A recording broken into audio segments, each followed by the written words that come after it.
On the path to the presidency, Michigan with 15 electoral college votes is particularly important for Kamala Harris. There are other paths, but not many that don't include Michigan. The whole world knows Detroit as the Motor City, home of Ford and Dodge. That has undergone enormous disruption, though, in recent years. AM Agenda host Laura Jays filed this report from the centre of America's Blue Wall in Michigan.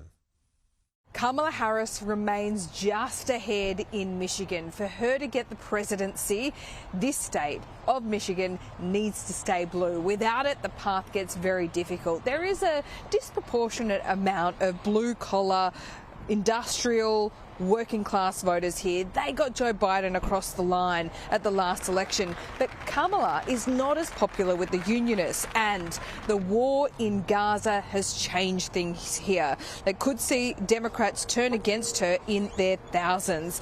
This city of Dearborn, just outside of Detroit, has the largest Arab population in the United States, and they are divided.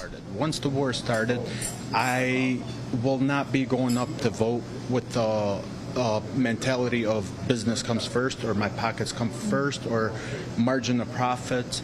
I'm going up there to see who's going to stop the war on my people. Who's going to do that? Neither one of them except Jill Stein. And I was never a third-party person. I never looked at third parties till Jill Stein came out and said, it's a genocide. What's happening in the Middle East is a genocide. So I started looking into Jill Stein. She's a Jewish woman. I'm Muslim. So this is not about religion. And this country does need a third party.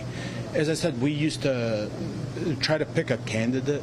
We would pick which one of them is better, which is the best candidate. We're going up to the polls right now looking to see who's the lesser of two evils. And that's wrong. Kamala had 55 weeks to stop the war. I understand she's a vice president.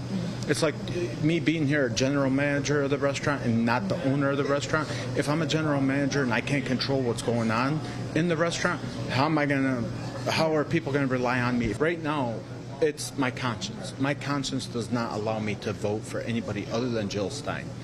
And definitely not Harris. And I repeat that, definitely not Harris. She had her chance. I will most likely vote third party. Third party, but not Trump? Not Trump, no. Why? I don't trust either side. Even just listening to Trump saying he would give the green light to Netanyahu to finish them and things like that, and just I have no trust in Trump's history being of Palestinian descent. 45,000 people have been killed in Gaza, most of them children and women.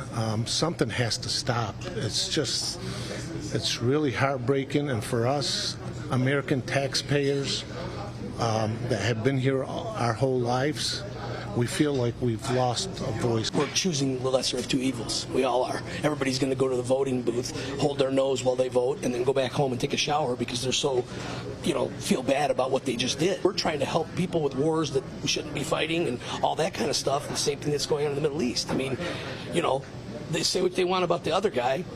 There wasn't a whole lot of this going on when he was in charge.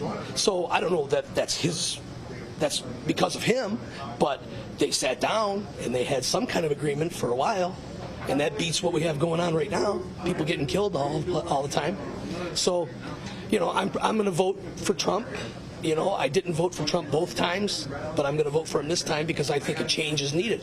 We're heading downhill. I don't believe, and many of us don't believe, that Trump has the heart to knowingly target and kill children, innocent civilians. Over 40,000 have been killed.